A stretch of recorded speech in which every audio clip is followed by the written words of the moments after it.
Welcome to Harvest to Pour, the business of beverages, with your host, Matthew Shipp. This is the podcast for all of those who are involved in the agriculture all the way to the distribution of beverages. And now your host, Matthew Shipp. Hello and welcome to Harvest to Pour. I'm your host, Matthew Shipp, and today I am here with Jim Harris from Western Computer. And today we're going to be talking about beverage distribution and some of the computer solutions involved in that. It's something I've been really wanting to talk about because a lot of the past businesses I've talked to, when I ask, hey, can I get this in my state? They're like, well, no, getting things across the border is a bit tricky. And this is really speaking about spirits and such. And I'm sure we're going to cover some of that and why that is. Jim, welcome to the show. Thank you. Nice to be here, Matthew. Looking forward to having this conversation. It is definitely something when your friends ask you why they can't get something, it's a long answer. So hopefully I can simplify it a little bit for you guys today. Great. We're looking forward to hearing that. But first off, let us know who you are and kind of how you became the specialist in food and beverage distribution.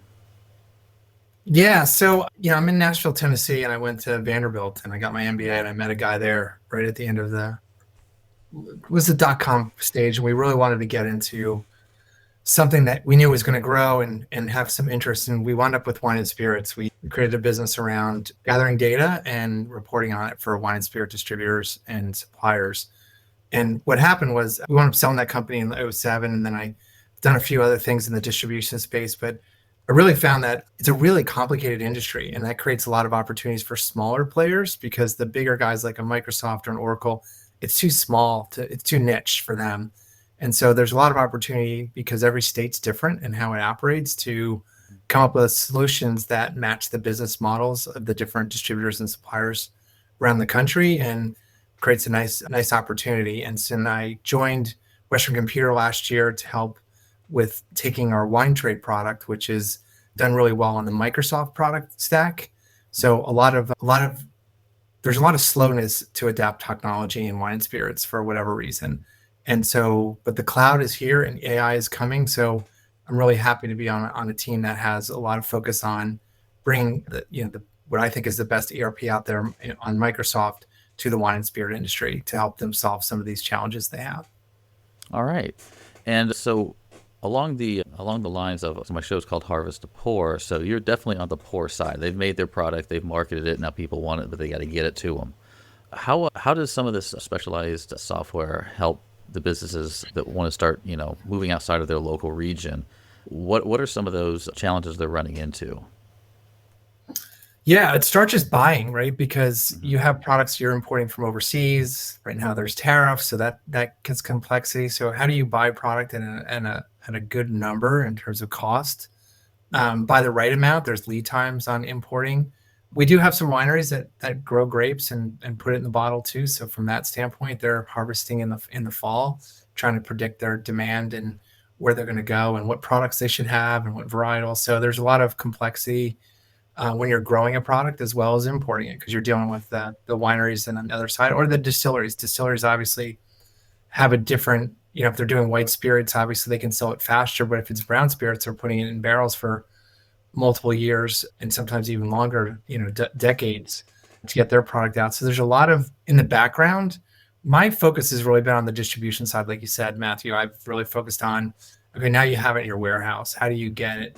How do you get it cost effectively out to the retailers and restaurants out there? How do you get it merchandised correctly and deal with all the complexity of the legal framework? Because every state's got different laws on how you go to market, what you can do, what you can't do, how you can price. There's a lot of different tax layers that are involved. So it creates a lot of complexity for a system to track all that. And what I found over the years, a lot of people still do things in spreadsheets, and that's not really effective systems. It's more of it's great for analysis, but it's not great for systems. So building it all in one place so that you have one source of the truth and you can really track what it costs you to do business. So this software also tracks and keeps track of all the local regulations and federal regulations as well?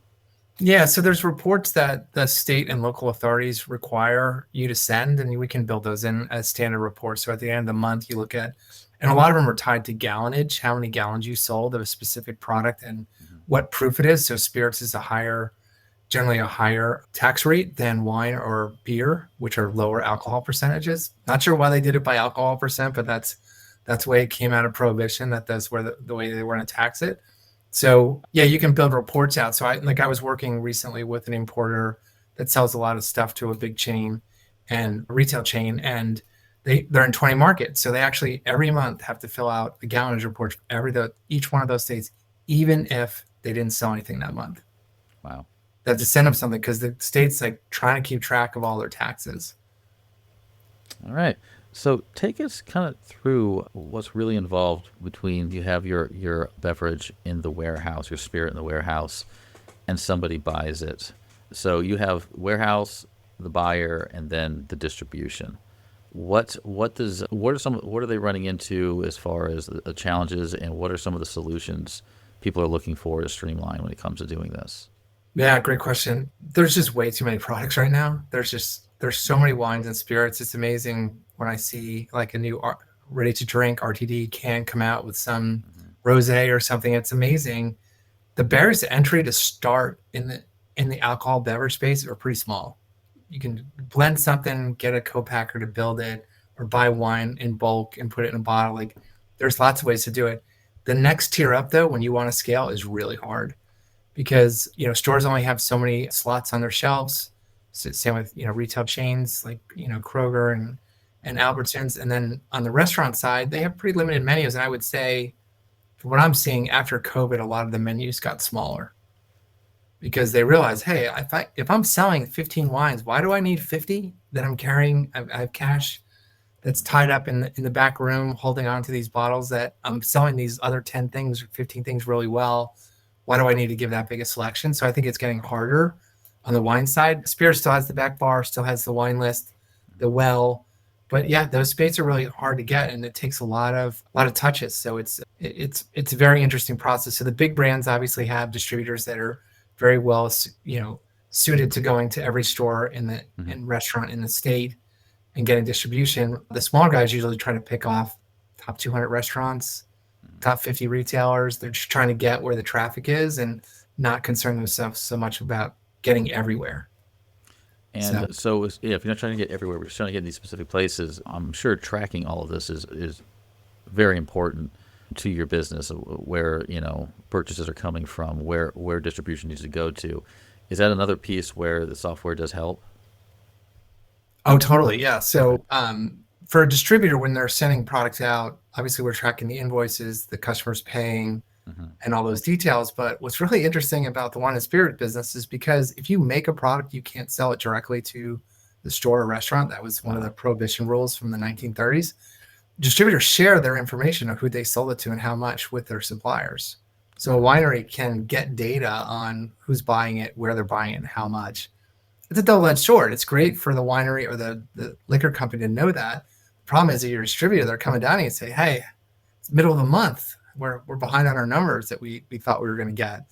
And so they get a lot of pressure as a distributor from their suppliers to, ramp up their sales. And then the distributors also got the retailers and restaurants asking them for favors and special agreements and all those things. So it's a really interesting business, and there's a lot of balance of power. But honestly, Matthew, you hit on the right thing. Data is where it's all at. Who controls the data matters the most. Okay. So let's go into that a little bit. So you were talking about it gets really challenging when you're trying to scale. And I'm assuming when you say scale, you're trying to get outside of your region with your distribution. Take us through some of those challenges you run into and how knowing your data can actually help speed that up. Well, because a lot of smaller companies think about their costs, right? So they get it, they build the wine or they make the still product, whatever the product is, they get it there and they go, okay, it costs me $1.50 per unit. And they go, well, I want to make $3 per unit. But they don't realize when they sell it to distributors, wants to they have to ship it to them. So you got your shipping costs, you got taxes, so that adds 20%. And the distributor wants to make 30%. And now you sell it to the retailer and they want to make 30%. So now all of a sudden there's no room. You can't sell it for $3. You got to sell it for $4 or $5. And then when it actually gets on a shelf, you still have to tell the consumer about it. You still have to do events. You still have money that you have to spend in that market to get the consumers to be aware of the products that they buy it. So there's a lot of expense that people think once they build the product, they're done. And that's really just getting started. And even when they get into a distributor, like, oh, I'm happy I got a distributor. Distributor has no incentive to sell your product. They have 10,000 items in their warehouse or 5,000. You're just one of the, you have to show that the consumers are going to pull it. And that's why I've seen a lot of move to private label. A lot of the big retail stores are buying product that are unique to them, that no one else buys. They put a label on it, they buy it, they put it in, they get it at a better price so they can get more margin on it, and they make it, they promote it. And so they have incentive because they own the brand. You can't go down to another store down the street and buy it. So seeing a lot of move to that. If you look at like Total Wine and More, one of the biggest retailers in the United States, they sell almost a huge majority of their volume is their own brands. Oh, is it now? Okay. It's just white label is from somebody else? They bring in for Tito's and they sell you Tower vodka. It's right next to it, right? At $2 cheaper, right? Okay. And they have really good salespeople. So they buy some nice wines that are brand name, but right next to it are something from Sonoma that's the same everything except $2, $5 cheaper, and it's there. So wow. There's a lot of you got to really think about what the incentives are. Retailers have to make money. It's a hard business. It's very competitive. Everyone's got to make money. So as a brand owner, you really have to look through the whole process and figure out what your true cost is going to be, and then figure out if it's worth it. I'm seeing more brands get smart. Instead of going wide and go 3, 4, 5, 10 states, they just try to do 1 or 2 states and just go get, full coverage. And that makes more sense. And then also, like, you don't need 20 SKUs, I mean, look at Tito's Vodka, one of the most, what a great growth story over the last 30 years. They only have like 4 or 5 SKUs. They got one brand, no flavors, just a couple different bottle sizes. And they, have really taken over the vodka aisle because of that. So, and just because they simplified down, they were able to go nationally much easier? Yeah, I think if you're a distributor or retailer, it's a lot easier to carry them, because when you look back in the late 90s, early 2000s, there was a bunch of flavors added to vodka, and the shelf space for flavored vodka, and there was like, marshmallow and watermelon. And, oh, geez. Okay. Yeah. Yeah. Like, who needs all these? But they were all on the shelf. And so created these massive things, and vodka was a really hot commodity there for the flavors. Because when you mix it with something, there's a flavor there, it tastes better, or it has a unique thing. But it also creates a ton of complexity, right? Because you have a 750, you have a 175, so you have small and medium, they have like the smaller, like the airplane bottle. So like, how many different SKUs do you have? It creates a lot of complexity in the warehouse and ties up a lot of cash. You got to build those things out. You got to put them in a warehouse. So accounting for all those, understanding the market for them, getting the shelf space. It's not for the faint of heart, this industry. Interesting. And now a word from our sponsors. If you're a business owner trying to grow but feel stuck, it might be time to call the right kind of help. Dr. Mike Smith from Action Coach isn't just another consultant. He's a certified business and executive coach with the tools to help you grow smarter, not harder. Whether you need better systems, clearer strategy, or just want to get your time back, Action Coach can help you build a business that works without burning you out. You can learn more and even book a free session at actioncoach.com/St. Louis West. Don't guess your way through growth. Let Dr. Mike Smith with Action Coach show you the smarter path. Hey, are you spinning your wheels trying to figure out what will really boost your business's bottom line? At Emberry Solutions, our Profit Priority Workshop is here to cut through the noise. We help you zero in on what truly matters, aligning your team, optimizing your processes, and magnifying your profits. Imagine your business running smoother than ever, with every decision and effort leading straight to increased profits. That's what focusing on the right priorities can do. Ready to boost your efficiency and profits? Visit Emberry Solutions and let's start making your business work smarter. At Emberry Solutions, we take your business from bottlenecks to breakthroughs. That brings up an interesting question. So since now, like I said, the RTDs and all the beverages in this market have just, there's so many of them. You stated that right at the beginning. And now the system is sort of set, like who's national is national, who's local kind of stays local. Is it becoming more of a patchwork pattern like that? Or is everybody's goal to go national again with their product? Or is the trend more now pull back, go regional, go into your neighboring states, and you're still going to be just as successful as somebody going national, just because they're already at that stage? Yeah, I think a lot of it's really tied together with how much money you can raise. And money's gotten so much more expensive that it's very hard to get enough money to go national now. Okay.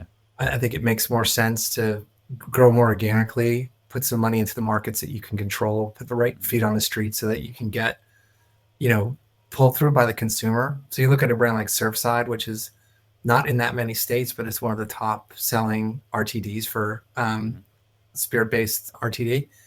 They've done a great job. They're not in that many states, and they've really, there's a couple of brands like that have really been much more methodical about their rollout and not worried as much about national. And I'll be honest with you. I mean, I've worked with a lot of distributors out in California over the years and suppliers.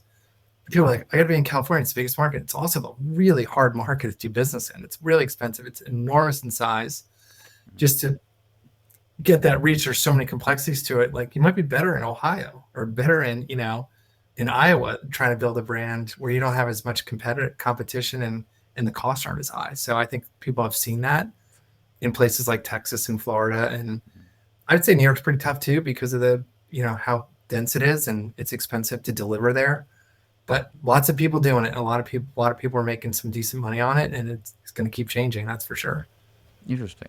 So if you're wanting to now go multi-state, so your neighboring states, what is one thing a company can do for themselves right now before they, go all in to say they're going to do this? What things do they need to self-evaluate? Obviously, the demand for that market or their go-to-market strategy in that. But from my perspective, they really have to figure out their software. I mean, a lot of people start businesses on QuickBooks, and that's fine for bookkeeping or doing a business like yours where you just have, a small number of clients and you don't carry inventory. Once you carry inventory, QuickBooks, in my opinion, is not a robust enough solution because it can't give you a true bottle cost or case cost on your products. And without that, you're kind of just guessing. And if you're trying to raise money, it's really hard to bring to your investors when you don't really have a true cost of goods, because it's hard to really trust your numbers that way. And so when you're building your growth strategy, so I'm a big advocate for build a software platform that will scale with you. It should be cloud-based. It should be based on one of the bigger players out there. Obviously, I'm aligned with Microsoft. I think they do a great job. And the cool thing about Microsoft, they're not going anywhere. They're not going to get bought. They're going to be around. And so you're going to make an investment, make it once. That's the beauty of where we are with the cloud right now, Matthew, is like once you make that investment, it's there. You keep getting updates every or twice a year. So you're always going to be on the latest version. And now some of the AI stuff that's coming in to help you, little things like you get an invoice from you for your warehouse for your electricity, that can be automated right into the system and paid out. So like there's a lot of workflow that's been around, but AI is accelerating all that. And one of the things that Microsoft and other tech companies talk about are agents, AI agents that are really doing a lot of the work. So anytime you get email now, a lot of that can be automated. Outbound things can be automated. A lot of cool things on like forecasting your cash flow, looking at previous history of how people have paid and saying, oh, these guys usually pay 3 days late. Okay, that's Friday. Let me estimate that, $20,000 showing up in our account by Friday. And that really helps the accounting team and the finance team forecast. So there's just more and more of those things coming. But if you're not focused on your tech stack, as I call it, like all the pieces that run your business, in a lot of ways, you're going to get left behind because the bigger companies are doing those things.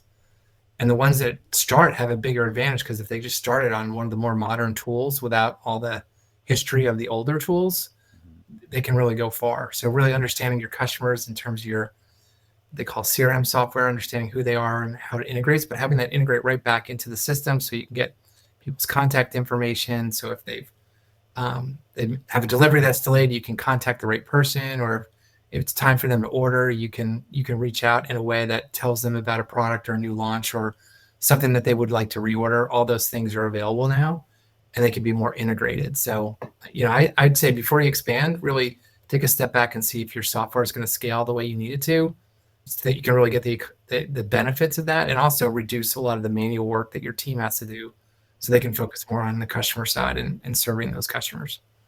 Yeah, making yourself more efficient is definitely, and effectively efficient is key.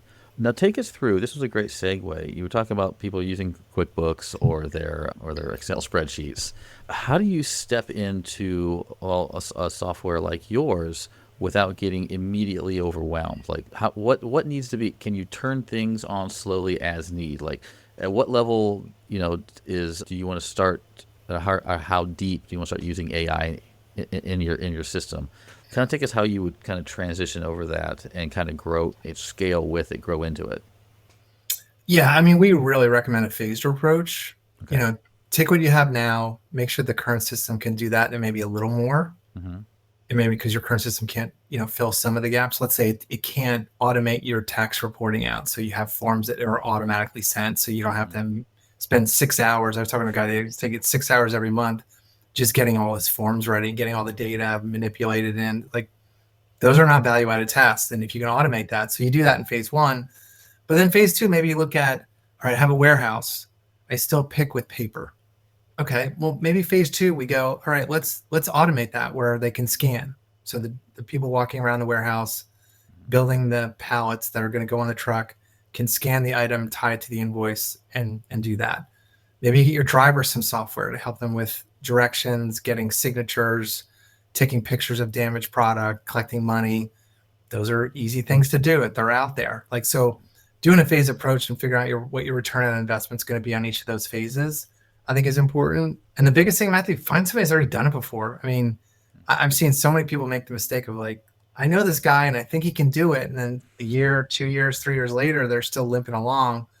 Much better to, come to a company like ours that have 31 in spirit customers already on our platform, because we've probably already figured out how to do what you're asking. So every state's got different laws and how they're allowed to go to market. And we've covered all that. So you don't really want to reinvent the wheel if you can help it. So that's the other thing when you're talking to companies, is just figure out who knows how to do it, who's done before, get their references, make sure they're relevant to your business and how you do business. Yeah, and I think that makes a huge difference. And you said you were phasing. Do you help them map out the phases? Do you kind Of course. a timeline, or how you see things going? Is that just come from experience, or just what you observe in their warehouse as you're talking to them? Yeah, we do interviews with folks in their team and do discovery and write it up. We know what we're looking for. So we ask those questions, and then we write up a fit gap to show them where the fits are for the software, where the gaps are, how we're going to solve those. Because you often need another partner. Like, hey, they use ADP for payroll. Okay, that Business Central already has 5,000 apps connected to it, and that's one of them. They want to use Shopify for their e-commerce. Okay, plug that in. But then there's other things that, like in the warehouse, we have different partners there. So you're really introducing them to different concepts and ideas, and then you're getting a read on it, but you're also going to price tag on it. It's like, okay, we think, this is going to cost you $3,000. Is that worth it? This is going to cost you $5,000, but that might have a better return. So really a lot of it's there. Okay. But I've talked to a lot of business owners, and one of the things I'd like to talk to them about is, over time, your staff turns over. And one of the really cool things about putting a really robust ERP system is that when you lose somebody, maybe you don't really need to hire that for that position again, because the automation that's in place maybe covers some of the work they were doing. And now you can get more out of your team with less team members. And I think people like that because there's obviously a savings there, but there's also less people, less complexity. And if your system's doing more automation. So yeah, all those things are automated. And then you said something about AI. One of the great things about the cloud ERP is AI is already built in. You don't have to make a decision about which tool to pick. It's already there. It's already happening. And it's already connected. It's already being used by many other companies. So you're not trying to, figure it out on your own. You're not in the business of technology. Let use what they have that's already built in and already works. Excellent.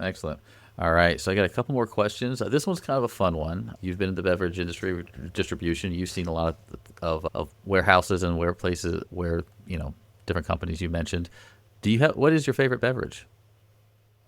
I love wine. I love Chardonnays and Cabernets, but it's summer. It's coming up, so gin and tonics. Tanqueray and tonic is my other go-to. So all right. Excellent. That's good. Okay, and finally, if somebody's here listening, I hope they are. This is why this podcast is here, and needs to scale that distribution, or just needs to bring order to the chaos in their warehouse. Where can they find you? Do you have anything going on? Do you have any webinars to display this, or anything, that promotes your software? Yeah, so company's Western Computer, so westerncomputer.com. Within that there's 365 Wine Trade, which is our vertical software that we built. One of the great things about having 30 companies on it, we have a community that we meet with 3 times a year. We show them Microsoft's roadmap, our roadmap. We get feedback from them. They get to know each other, which is helpful. Wine and spirits is really cool. Like, it's not competitive like Coke or Pepsi or Bud or Miller. Like, they're fine communicating because they all have just a small share in the market. So they're okay with helping each other out. And they've all had different problems to solve. So we meet that. In fact, we have a webinar coming up on tariffs coming up in 3 weeks. And one of the things about tariffs is how do you get your costs to align? So you had product before tariff, product during tariff change. Like, how do you know your true costs with all those changes in there? And we figured out how to do that. We built that in, and we're going to have those conversations to talk about those things. So yeah, we want to build a community, want to help people out figuring out, because we learn from our customers. That's how we get our features, and we want them to be happy with that. And we also want to hear what they have to say about what's coming next, because with software, it's always changing. You have to adapt to the businesses that you're supporting. So westerncomputer.com, 365 Wine Trade. Love to hear from you. And if you want to join our webinar, I can put that out there with you too, Matthew. Great. I'll make sure to have that in the show notes. Jim, this has been a great interview. This is something I've been wanting to talk about, distribution. It has come up so many times with some of the companies I've talked about and some of their challenges. A lot of it was getting over state borders and laws and regulations, and they just seem generally overwhelmed. So I'm really happy to see that there is a software solution out there that's really made by people in the industry that can really help them bring some order to that chaos. Yeah, and I really like the fact that even just, creating those reports and then scaling it up, you seem like you have a pretty good system for getting people off of QuickBooks into their system and phasing it in so you're not completely overwhelmed with all the features. Yeah, you've thought about a lot, and I hope this reaches out to a couple of beverage business owners. That's always hard to say sometimes, and we'll soon reach out to you. So again, take a look at Western Computer, and hopefully Jim will be there to talk to you about it. All right, thank you very much. This has been a great interview. Thank you for listening to Harvest to Pour, the business of beverages with Matthew Shipp. Check the show notes for our guest contact information and connect with Matthew Shipp on LinkedIn today.